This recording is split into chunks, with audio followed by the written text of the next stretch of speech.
minha tela.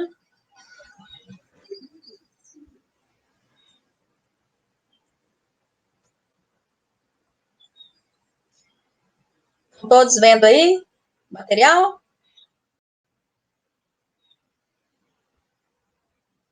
Estou sim, professora. Então, beleza. Pessoal, caso alguém tenha alguma dúvida, vocês podem me perguntar por áudio, porque eu estou na página do slide, não tem como eu ler o chat, tá? Pessoal, na última aula, as professoras trabalharam sobre a regionalização do continente europeu. Sabemos que existiu ali naquele continente um processo histórico remetendo ali ao contexto da Guerra Fria, que refletiu até hoje e reflete até hoje na organização econômica e social desses países, né? Então, pessoal, hoje nós vamos estudar esses reflexos, né, mais para frente. Por quê? Nós estamos avançando no conteúdo ainda. Hoje nós vamos estudar os aspectos físicos do continente europeu. E depois, mais à frente, boa parte da ASD do trimestre é sobre aspectos humanos. Nós vamos estudar a população. Sabemos que o continente europeu é um país envelhecido, é um continente que contém países ali com muitos idosos, né? A economia é muito relevante, né? Principalmente dentro Professora. da União Europeia. Oi. Bom dia, professora. Ouvindo? Oi? Ouvindo? Tô sim. Ah, tá, beleza. Continuando aqui, gente. Vocês estão vendo aqui os slides? Eu tô vendo. Beleza. Nós vamos estudar os aspectos humanos mais para frente. Boa parte do trimestre é sobre aspectos humanos, porque tem muitas coisas para compreendermos ali do continente europeu, as migrações, o bloco econômico da União Europeia, a questão demográfica. Recentemente nós tivemos o Brexit, que foi a saída do Reino Unido da União Europeia. Isso reflete em vários países do mundo, né?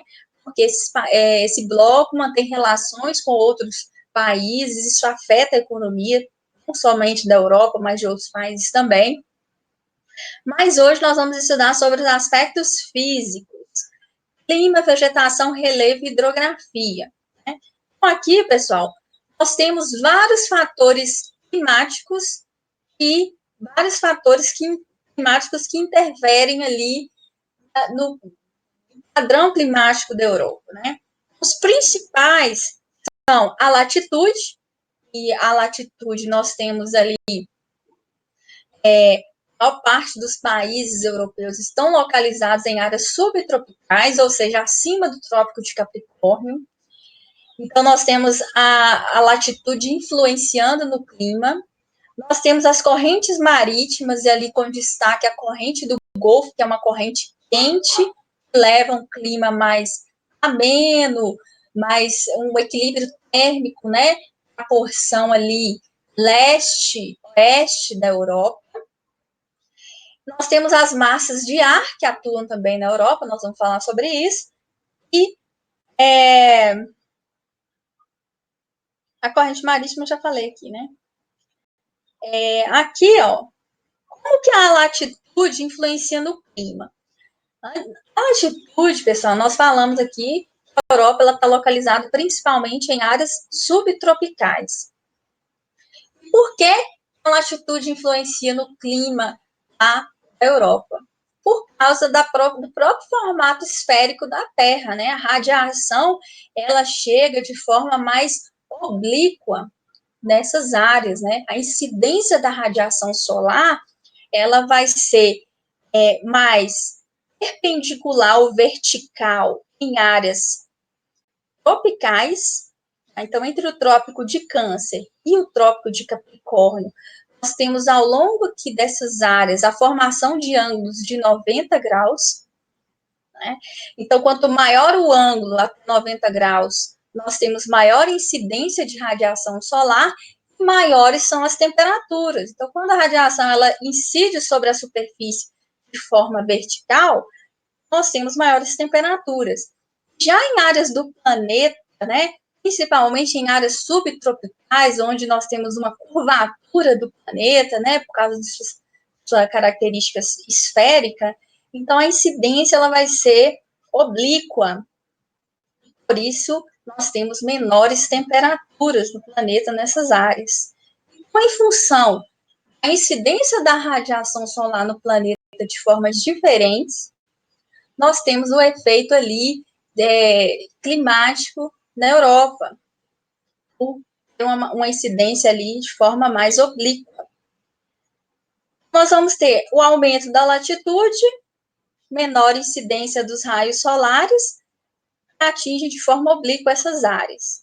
Quanto mais próximo das áreas tropicais e equatoriais, maior o ângulo de incidência ali dos raios solares e maiores são as temperaturas nessas áreas.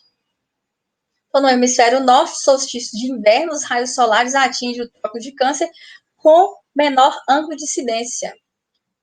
Eu acho que eu falei errado, tá?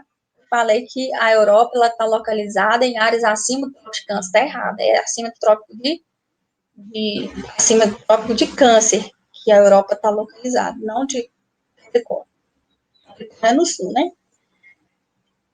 As correntes marítimas, pessoal, são massas de água que possuem características dos locais onde elas são formadas.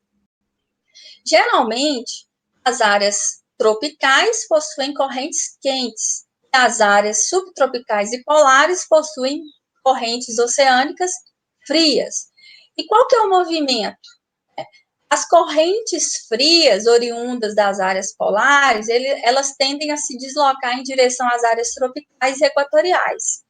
E as correntes quentes, formadas em áreas equatoriais e tropicais, tendem a se deslocar para as áreas polares.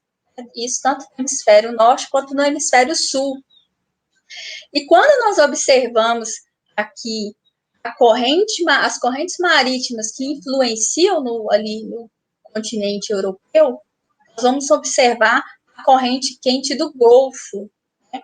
A corrente quente do Golfo, ela atua tanto na porção leste ali dos Estados Unidos, quanto na porção oeste da Europa. E qual que é o efeito climático ali dessa corrente do Golfo? São climas mais amenos, né? Porque a corrente é quente, o que vai acontecer? Maior evaporação, maior formação de nuvens. Então, nós temos uma maior circulação de radiação solar em função dessa umidade do ar. E daí nós vamos ter um equilíbrio térmico, temperaturas mais equilibradas, mais amenas, aqui na costa oeste da Europa. Né? Se a gente comparar as temperaturas aqui da porção oeste da Europa com o interior da Europa, vai ter muitas diferenças, né?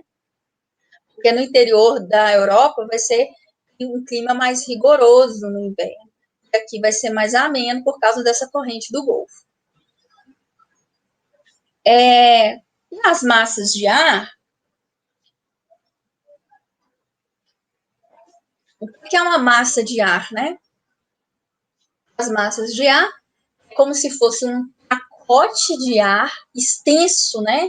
Podendo conter ali milhares de quilômetros. Essa massa de ar, ela possui duas características, de temperatura e umidade. Ela pode ser quente ou fria, ela pode ser úmida ou seca. Se essa massa de ar, ela vem do Ártico, sobre o continente, ela vai ser fria e seca. Se ela vem do Ártico, mas sobre o oceano, ela vai ser fria e úmida. Então, observe aqui a atuação das massas de ar no continente europeu. Nós temos uma massa polar continental, ou seja, polar fria, continental seca. Ela vai levar o quê? Frio e um clima mais seco, principalmente para o interior da Europa. Tá? Olha aqui, ela vai atuar aqui no contexto da Europa, principalmente na porção oeste da Europa, com um clima mais seco e frio. Já aqui mais próximo da Península Ibérica, até mesmo aqui nas ilhas aqui, né, do Reino Unido, nós vamos ter uma massa também vinda do Polo Norte, mas ela é formada sobre o mar, né? Então, ela vai ser o quê? Fria e úmida. Ela vai trazer chuvas, mas ela vai trazer frio ao mesmo tempo. Ela vai atuar ali no Reino Unido, ela vai atuar aqui na Península Ibérica. E nós temos aqui as correntes quentes. De onde que vem as correntes quentes? De áreas tropicais e de áreas equatoriais. Aqui no sul da Europa, nós temos duas massas de ar que atuam. Uma que é formada sobre o continente, uma massa de ar quente e seca formada sobre o deserto do Saara, na África, e ela se desloca para o sul da Europa. O que ela leva? Se ela é tropical, ela é quente. Se ela forma sobre o continente, ela é seca. Ela vai levar muito calor, um clima muito seco, principalmente no verão, aqui nos países localizados no sul da Europa. Já nós temos a outra massa de ar que atua aqui na Europa, é a tropical marítima. Tropical, ela vai ser quente, marítima, ela vai ser úmida. Então, ela vai levar calor e umidade também aqui, principalmente na costa oeste da Europa. Tá? E aí, pessoal, imagine que a Europa seja esse retângulo aqui, tá? Se a Europa é esse retângulo, observem aqui o globo aqui embaixo. E vamos começar pelo globo.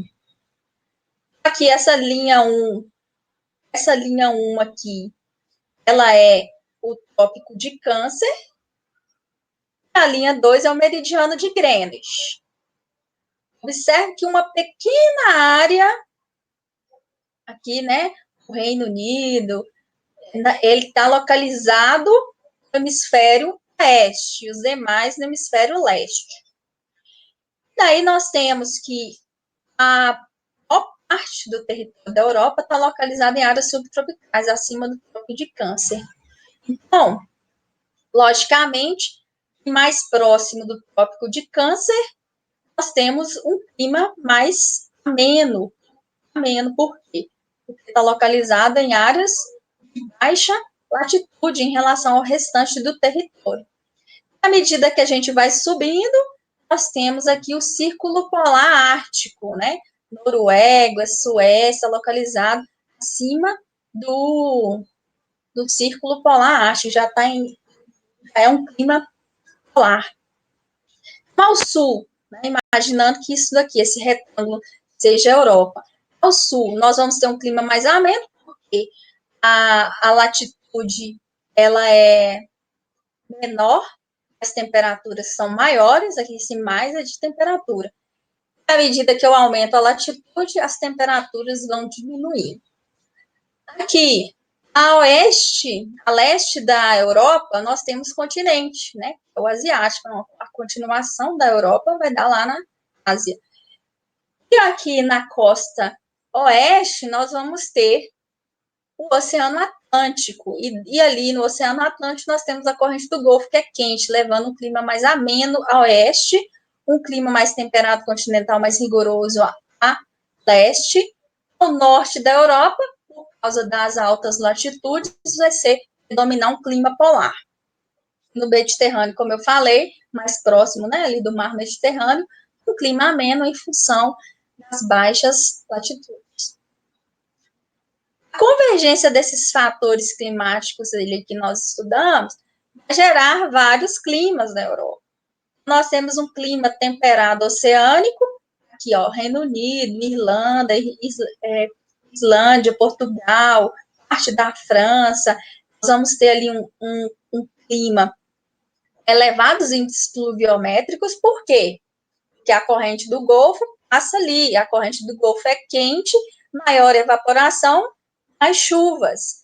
Um clima temperado oceânico, que nós chamamos nessa região, temperado continental, que é seco e frio, porque sofre influência ali da massa polar continental. que vem ali, né, do Ártico, e ela é seca, porque ela é formada sobre o continente. Ela vai levar ali verões quentes, mas o inverno é seco e muito frio, chegando ali a média de menos 20 graus Celsius nessa região aqui. Na Europa, pessoal, que você não precisa decorar isso tudo, mas você precisa ter uma noção dos fatores que influenciam no clima dessa área. Né? A latitude é tranquilo, quanto mais próximo dos trópicos e do Equador, mais quente. Mas ali na costa, na porção leste, né, da Europa, nós temos a atuação de uma massa polar. Lógico que vai ser frio, né, um clima mais rigoroso. E na costa leste, uma corrente oceânica quente que vai permitir ali um clima mais ameno. Aqui, o clima subpolar, né, até porque aqui no norte, né, da Europa, nós temos uma cadeia montanhosa, então nós temos o efeito tanto da alta latitude, quanto o efeito da altitude, por causa das montanhas aqui, ó. Então, vai ser frio por dois motivos, né? Invernos longos e frios, né? Predomina ali um clima frio o ano inteiro, perto das áreas polares e também por causa das montanhas. E aí o efeito da latitude vai ser dominante ali, altitude. O Mediterrâneo, sul da França, gente, faz muito calor no verão nessa época aqui. No retrasado, eu estive aqui pela primeira vez, primeira viagem internacional que eu fiz foi na Itália. Fui no verão, é muito quente, é muito mais quente do que no Brasil, do nosso verão. Então, nós temos por que é tão quente o sul da Europa. Porque nós temos uma massa de ar formado lá em cima do Saara, deserto do Saara, na África, e ela é seca e quente, ela atua aqui, ó, nessa região, gerando ali verões quentes e secos, e o inverno ali mais chuvoso. Resultado ali na paisagem desses fatores climáticos, nós vamos ter climas mais rigorosos ao norte, no topo das montanhas, lógico, do efeito da altitude, e temperaturas mais amenas ali no sul da Europa. Agora vamos estudar um pouco sobre a vegetação. O que determina a vegetação é o clima, né? Se tem altas temperaturas e se tem muita umidade, a vegetação ela vai se desenvolver tanto em porte arbóreo, árvores mais altas, mais arbustos e arbóreas, quanto a biodiversidade. Quando nós estamos falando ali de áreas subtropicais, já é frio, né? Não tem tanto calor o ano inteiro. Então, a vegetação de áreas tropicais, ela vai ser menos biodiversa do que nas áreas tropicais, porque a planta gosta de calor e de umidade. Áreas subtropicais não tem calor o ano inteiro. Né? Então, nós vamos ter ali alguns tipos de vegetação em função dos vários tipos climáticos ali na Europa. Então, nós temos uma vegetação, são 4 tipos de vegetação, na verdade são 5, né, ali, principais na Europa. Então, nós vamos ter ali, na costa oeste da Europa, nós vamos ter ali um clima mais ameno, né, por causa da corrente do Golfo, então nós vamos ter uma floresta temperada, né, a maior parte da Europa está em áreas temperadas, a vegetação na costa oeste vai ser típica de floresta temperada, que é aquela vegetação que reflete as 4 estações do ano, quando é verão é verde, quando é outono as folhas caem, quando é primavera é tudo florido, tudo colorido. Então, floresta temperada tem essas características. No leste ali da Europa, nós vamos ter um tipo de vegetação chamado de taiga ou boreal. Como que é essa floresta? Ela é caracterizada pela presença de pinheiros. São árvores de grande porte arbóreo mas que tem pouca biodiversidade, é apenas algumas poucas espécies de pinheiros. É aquelas cenas de filme, né, que nós vemos, vários filmes ali tem, né, aquelas florestas de pinheiros, elas estão localizadas em vários continentes, mas aqui na Europa ela está concentrada na porção leste. Agora, se eu for em direção ali ao Polo Norte, né, ali no Círculo Polar Ártico, nós vamos ter um tipo de vegetação bem mais rasteira, típica de clima muito rigoroso, muito frio, que ela é chamada de tundra. É pouco biodiversa, o porte é rasteiro, né, herbácea. Aqui, ó, aqui são as características, tá? E eu falei para vocês. A floresta de taiga é a floresta mais extensa do mundo, ela está ali tanto no continente americano, quanto no europeu, quanto no asiático, mas ela é muito explorada também, saiu. Tá vendo?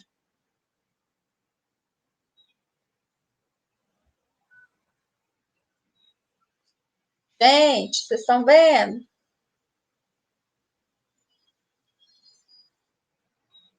Estamos sim, professora.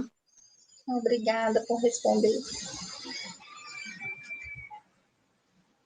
Vou continuar aqui.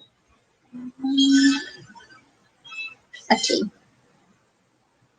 Olha aqui o mapa da Europa em relação à vegetação. Taiga, floresta boreal a oeste. Ao norte aqui, tundra no clima polar e floresta mediterrânea mais próximo do Mediterrâneo, né, dos países que estão ali próximos do Mediterrâneo. E nós temos as pradarias também, né? Pradarias é um tipo de vegetação rasteira, parecida com campos, clima ali também muito seco, né? E aqui são as paisagens. Estepes na Ucrânia, taiga, né? Na Rússia, tundra na Noruega. Aqui pode ser França, pode ser Portugal, pode ser Reino Unido também. Que é a vegetação mediterrânea, ali no sul da Europa. Vou falar agora sobre relevo.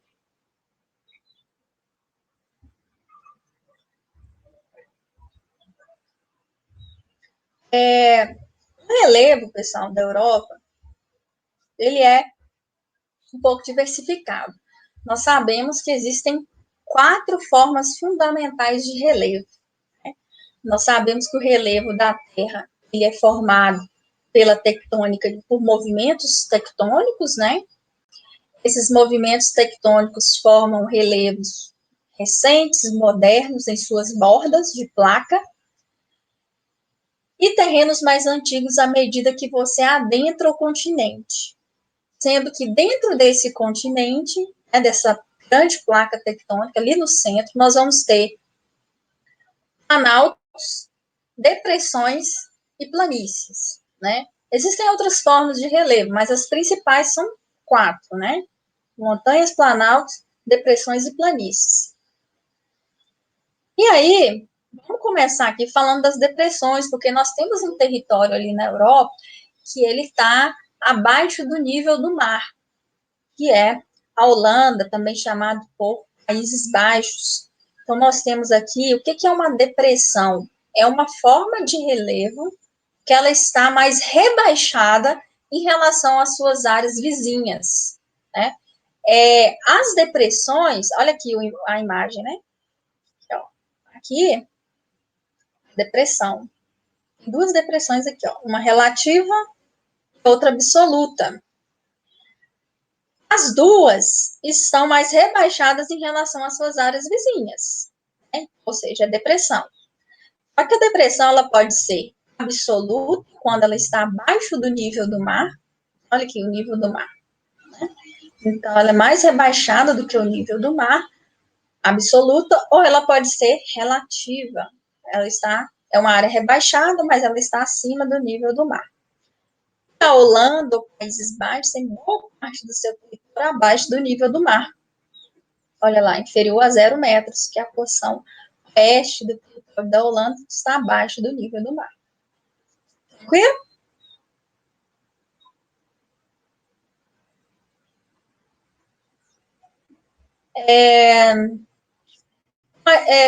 Vimos depressão, né? Agora vamos ver as planícies.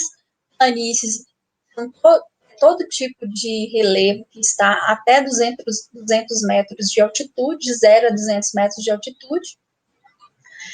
Então, possui a característica de não ter muitas ondulações no relevo, né? Ela varia pouco em altitude.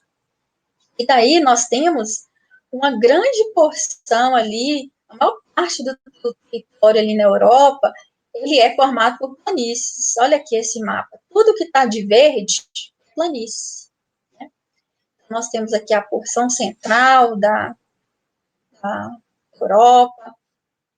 Nós temos ali, ele vai desde a costa ocidental da França até os Montes Urais. O que são os Montes Urais? É importante, é uma cadeia montanhosa localizada aqui a leste da Europa.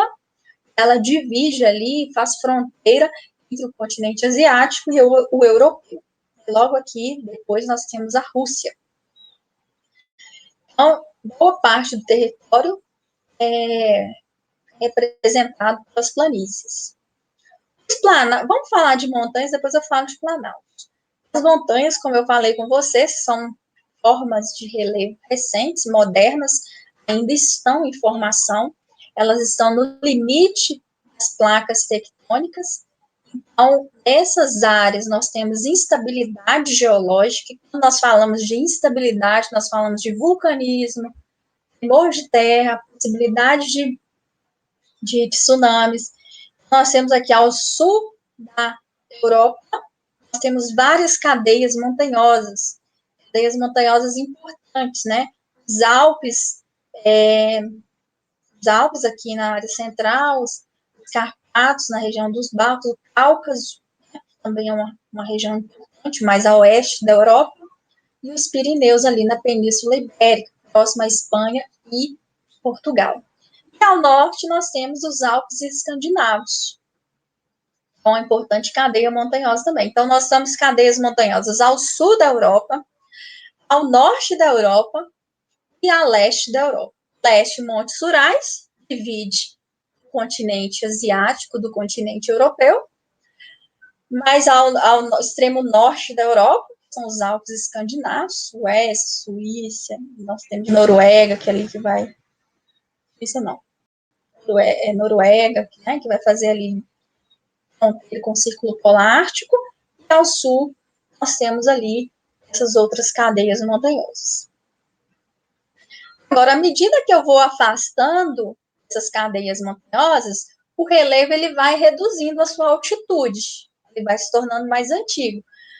Aqui, próximo das bordas, a idade geológica é mais recente, e à medida que eu vou caminhando para o interior do continente, o relevo ele vai se tornando em menor altitude e em maior tempo geológico, né? São mais antigos, relevos mais antigos, já foram desgastados, que são os planaltos. Planaltos são relevos que vai ali de 200 metros de altitude até 2.000 metros de altitude. Então, logo depois das cadeias montanhosas, nós temos os planaltos, né? Logo em seguida. Aqui. Aqui é um outro mapa, né? Mostra ali os Pirineus, né? Os Alpes na Europa Ocidental, os Balcãs, os Apeninos, na Península Ibérica.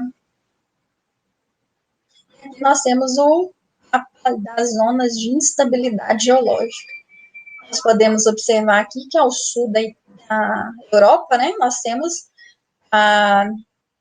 duas placas tectônicas se encontrando. A placa ali Eurásia, Europa e Ásia se convergindo, e também a placa africana, né, se convergindo com a placa europeia ali, nas margens, no meio, na verdade, do mar Mediterrâneo. Isso provoca ali vulcanismo, surgimento de cadeias montanhosas, grande instabilidade geológica. Agora, vamos falar aqui sobre rede hidrográfica, para encerrar, né, os aspectos físicos da Europa. Alguma dúvida até agora?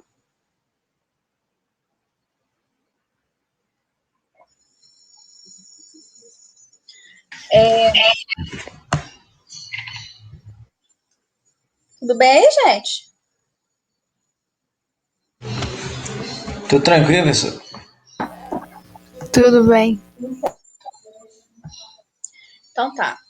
Vamos dar continuidade, então. Agora vamos falar dos recursos hídricos, né, do continente europeu. Então, o relevo influencia muito sobre os recursos hídricos, né? Todas as vezes que eu tenho cadeias montanhosas e planaltos, isso dali vai servir como divisor de água. Então, nós temos os principais rios europeus nascendo ali em torno das grandes montanhas. Então, nós temos o rio Volga na Rússia, né, que ele surge ali na cadeia montanhosa dos Montes Urais. Temos o Danúbio, que atravessa vários territórios, né, delimita fronteiras também. Então, nós temos ali o relevo funcionando como um grande divisor de água, sendo ali grandes nascentes surgem a partir desse relevo também. Eles são importantes, os rios, em termos econômicos, porque os rios na Europa, eles são navegáveis. Muitas cidades históricas que desenvolveram a sua indústria surgem ali às margens de grandes rios, que ali facilita o deslocamento da mercadoria para outras áreas. Ele possui ainda hoje essa importância econômica, porque os rios eles são navegáveis. E aqui nós temos o mapa hidrográfico da Europa, né? Então, nós temos aqui Europa Ocidental, o rio Sena, né, o rio Ku, o Ural, esse aqui na costa oeste, rio Volga na Rússia, o maior rio europeu, né, com grande potencial para geração de energia elétrica e também de navegação. O rio Danúbio, ele faz fronteira ali com 10 países, né, tem uma importância econômica muito grande também.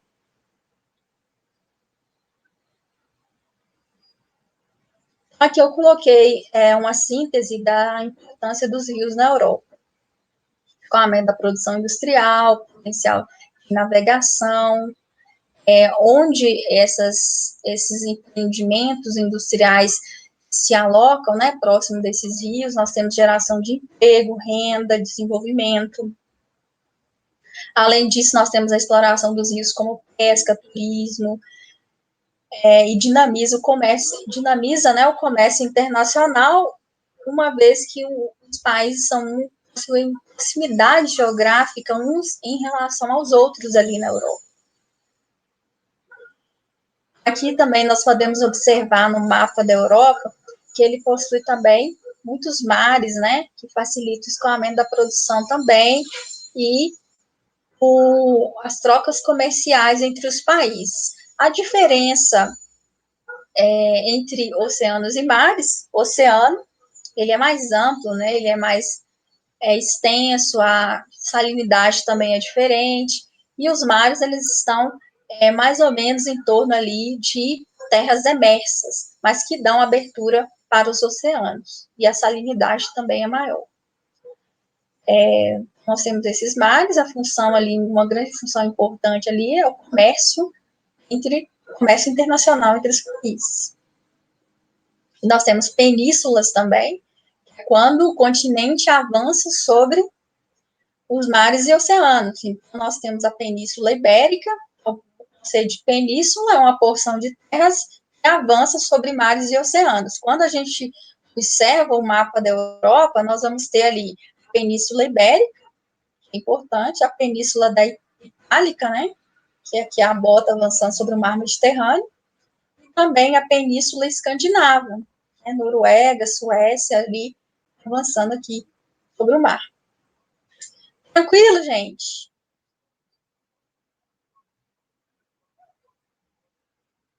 Vocês estão muito calados.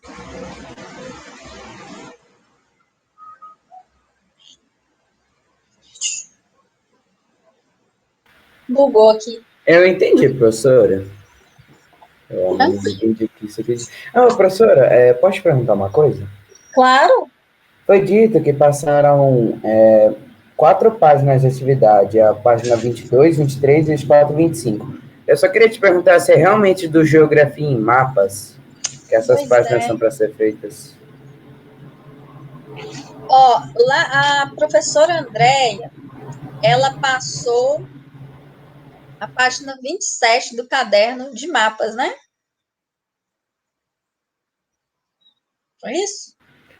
Sim, ao menos na É minha para fazer apresentação. ela. É para fazer ela e postar na tarefa da semana.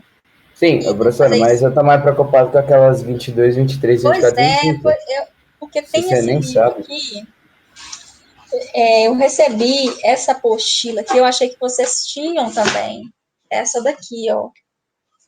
Vocês não têm, né? Essa apostila pequenininha aqui. Conseguindo ver? Não, essa a gente não tem. Pois é, eu achei que vocês tinham ela. Chama Caderno de Atividades, que veio junto para mim com o livro, né, com a apostila, que isso aqui é o livro didático. Então, eu vou retirar essas atividades para fazer, até porque vocês não têm como fazer, vocês não têm esse caderno. Beleza? Então, não precisa fazer. Porque vocês não têm esse material. Professora, Oi? eu não tenho geografia em mapas ainda. Eu posso fazer pelo caderno? Tipo assim, ou a professora, tipo assim, deu uma folha pra gente. Eu posso fazer nela? E tirar